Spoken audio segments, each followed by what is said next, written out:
اعوذ باللہ من الشیطان الرجیم بسم اللہ الرحمن الرحیم۔ ویڈیو میں ہم آپ کو بتائیں گے دنیا میں سب سے پہلے زنا جیسے کبیر فعل کا آغاز کب شروع ہوا، جو کہ ایک سخت گناہ کبیرہ ہے۔ آپ سے درخواست ہے ویڈیو کو پورا دیکھیں اور ہمارے چینل کو سبسکرائب کریں۔ ناظرین، جب حضرت آدم علیہ السلام اور اماں حوا نے شیطان کے بہکاوے میں آ کر اللہ تعالیٰ کی نافرمانی کی اور شجر ممنوعہ کا پھل کھا بیٹھے تو اللہ تعالیٰ نے حضرت آدم علیہ السلام اور حضرت حوا علیہ السلام کو زمین پر اتار دیا اور اللہ تعالیٰ کے حکم سے نسل انسانی کی شروعات ہوئی اور حضرت آدم اور حضرت حوا علیہ السلام کی اولادیں ہوئی۔ روایت کے مطابق حضرت حوا کو 20 حمل ٹھہرے جس سے 40 بچے پیدا ہوئے اور ہر عمل کے دوران ایک لڑکا اور ایک لڑکی پیدا ہوئے تھے۔ ناظرین، شریعت آدم کے قوانین کے مطابق ایک حمل سے پیدا ہونے والی لڑکے اور لڑکی کی شادی دوسرے حمل سے پیدا ہونے والے لڑکی اور لڑکے سے کر دی جاتی تھی، اور ایک عمل میں پیدا ہونے والے لڑکا اور لڑکی آپس میں بہن بھائی قرار دیے جاتے تھے۔ اسی دوران حضرت آدم اور حوا کے ہاں حابیل اور قابیل پیدا ہوئے۔ چنانچہ قابیل کی بہن اکلیمہ بہت زیادہ خوبصورت تھی اور حابیل کے ساتھ پیدا ہونے والی لڑکی اتنی زیادہ خوبصورت نہ تھی۔ جب یہ بچے جوان ہوئے اور ان کی شادی کا وقت آیا تو یہ وہ وقت تھا جب نسل انسانی کے ابتدائی گناہوں کا آغاز ہوا۔ چنانچہ قابیل نے حابیل کی بہن کے ساتھ نکاح کرنے سے انکار کر دیا اور کہا یہ بالکل خوبصورت نہیں ہے اور میں اپنی بہن اکلیمہ کے ساتھ نکاح کروں گا۔ جب معاملہ اس قدر بڑھا تو حضرت آدم علیہ السلام نے حکم دیا کہ دونوں بھائی اللہ کی راہ میں اپنی اپنی قربانی پیش کریں۔ جس کی قربانی قبول ہوگی وہی اکلیمہ کے ساتھ نکاح کا حقدار ہوگا۔ ناظرین، حضرت حابیل بکریاں چرانے کا کام کیا کرتے تھے اور قابیل کھیتی باڑی کا کام کیا کرتا تھا۔ حضرت حابیل نے ایک خوبصورت بکری اللہ کی راہ میں قربانی کے لیے پیش کی اور قابیل نے اپنے کھیت سے سوکھی گھاس پھوس قربانی کے لیے پیش کی۔ اس زمانے کے رواج کے مطابق آسمان سے ایک آگ اتری اور اس نے حابیل کی قربانی کو نگل لیا اور قابیل نے کہا میرے باپ حضرت آدم نے حابیل کی قربانی کے لیے دعا کی ہے۔ اس واقعے کے بعد قابیل نے حابیل کو مارنے کی دھمکی دی۔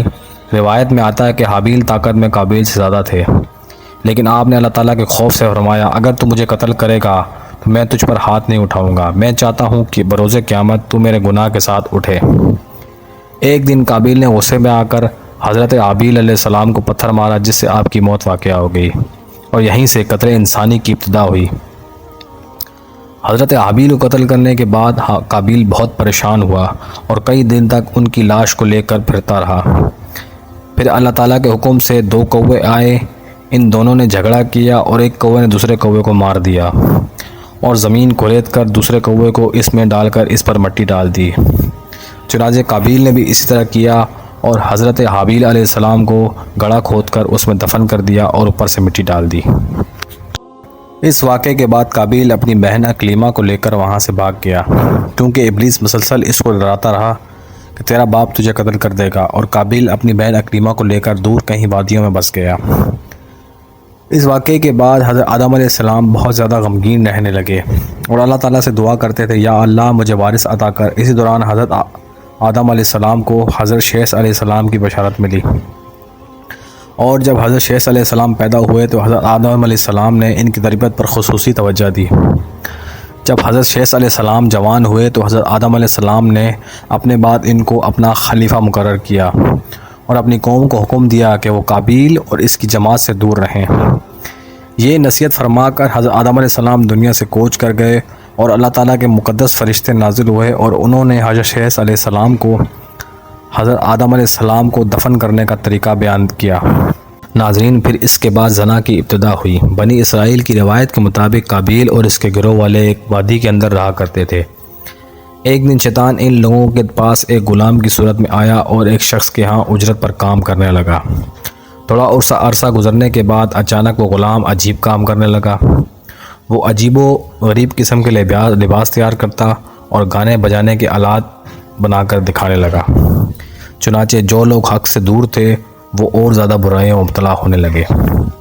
انہوں نے اپنا ایک دن مقرر کیا جس کے اندر ان کی تمام عورتیں برہنہ لباس پہن کر آتی اور مردوں سے اختلاط کیا کرتی تھی۔ حضرت شیث علیہ السلام کے ساتھ رہنے والے مومنین دور سے ہی ان گانوں کی آوازیں سنا کرتے تھے۔ ایک دن ان میں سے ایک شخص کے دل میں خیال آیا کیوں نہ میں جا کر دیکھوں آخر یہ معاملہ کیا ہے۔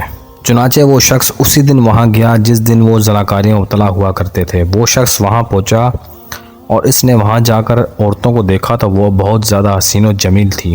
روایت میں آتا ہے حضرت شیس علیہ السلام اور ان کے ساتھ جو مومنین مرد تھے وہ بہت زیادہ خوبصورت تھے، اور ان کے ساتھ جو عورتیں تھیں وہ اتنی زیادہ خوبصورت نہ تھیں، جبکہ قابیل کی اولاد میں سے مرد انتہائی بدصورت تھے۔ چنانچہ وہ نوجوان ان لڑکیوں کے حسن سے بہت زیادہ متاثر ہوا۔ وہ شخص واپسی آیا تو اس نے دیگر مومنین کو بھی خبر دی۔ پھر مومنین میں سے جو کمزور ایمان والے تھے وہ قابیل کے لشکر کے ساتھ جا ملے